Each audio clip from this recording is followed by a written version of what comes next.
कल तक पेड़ उगाना पुण्य था और आज वो प्रॉफिट है। पहले जंगल में शांति होती थी, अब निवेशकों की बैठकें होती है और अब तो ऐसा लगता है जैसे अगली स्टॉक एक्सचेंज लिस्टिंग टाइगर की रिहैबिलिटेशन यूनिट होगी। एनएसई वनतारा। भाइयों और बहनों, अब हम उस दौर में हैं जहां एक कॉरपोरेट जंगल ने न केवल जानवरों को बल्कि इकोनॉमी की परिभाषा को भी कैद कर लिया है। वनतारा कोई वन्य जीव परियोजना नहीं, एक प्रोटोटाइप है।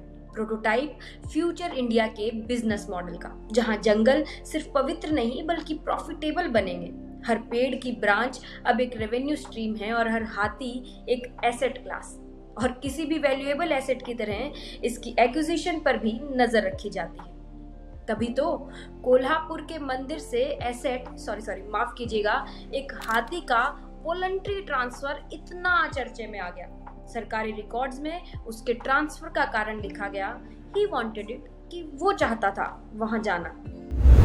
जी हाँ, हाथी ने शायद अपने जंगल के दोस्तों को व्हाट्सएप पर मैसेज कर दिया, भाई यहाँ का बॉस तो बहुत बोरिंग है। सुनने में आया है कि वनतारा में बढ़िया केलों का बुफे लगा है, एसी शेड के साथ। अब ही वांटेड इट का तो यही मतलब है।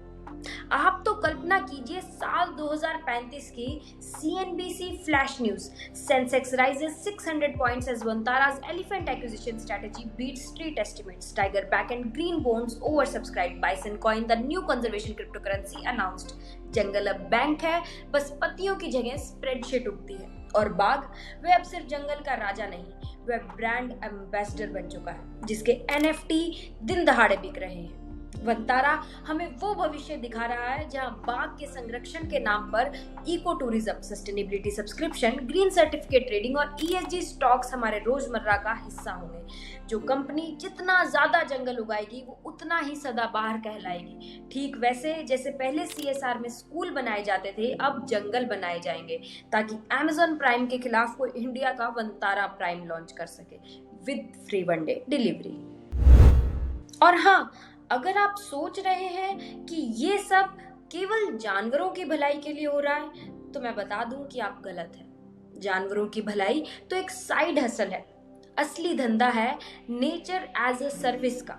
जैसे SaaS होता है, सॉफ्टवेयर एज अ सर्विस, वैसे ही अब पेड़ भी सब्सक्रिप्शन मॉडल पर मिलेंगे। ₹199 प्रति महीना। Adopt a banyan tree comes with free air purifier credits and a digital NFT of your chosen langur।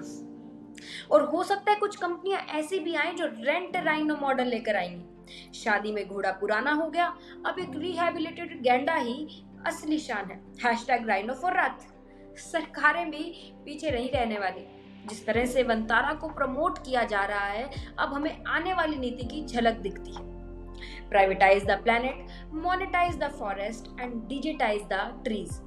अब फॉरेस्ट कंजर्वेशन एक्ट की जगह फॉरेस्ट कन्वर्जन ऐप आ जाएगी, जिसमें आप एक क्लिक में देख पाएंगे कि कौन सा जंगल कॉर्पोरेट फ्रेंडली है और कौन सा अभी भी आदिवासियों की अनप्रोडक्टिव इमोशनल ऑक्यूपेंसी में है।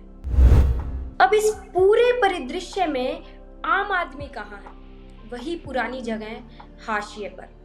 वही गरीब लकड़हारा जिसे जंगल की एक लकड़ी काटने पर भी जेल हो सकती है, देखेगा कि किस तरह उसी जंगल पर कोई कंपनी हेलीपैड बना रही है ताकि इन्वेस्टर्स को वाइल्ड लाइफ वॉक करा सके। वही किसान जो जंगल की सीमांत जमीन पर सालों से रह रहा है, अब कहेगा कि साहब हमारा तो डिस्प्लेसमेंट हो गया और बाघ को 5G मिल गया।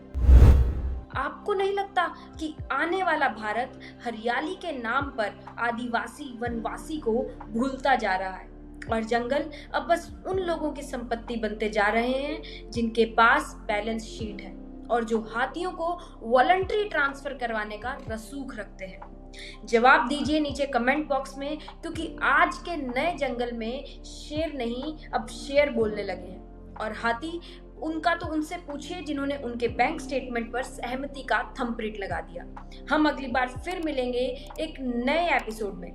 लोकमत बात बेबाक। मैं महिका आपसे विदा लेती हूँ। नमस्कार, जय हिंद, जय भारत।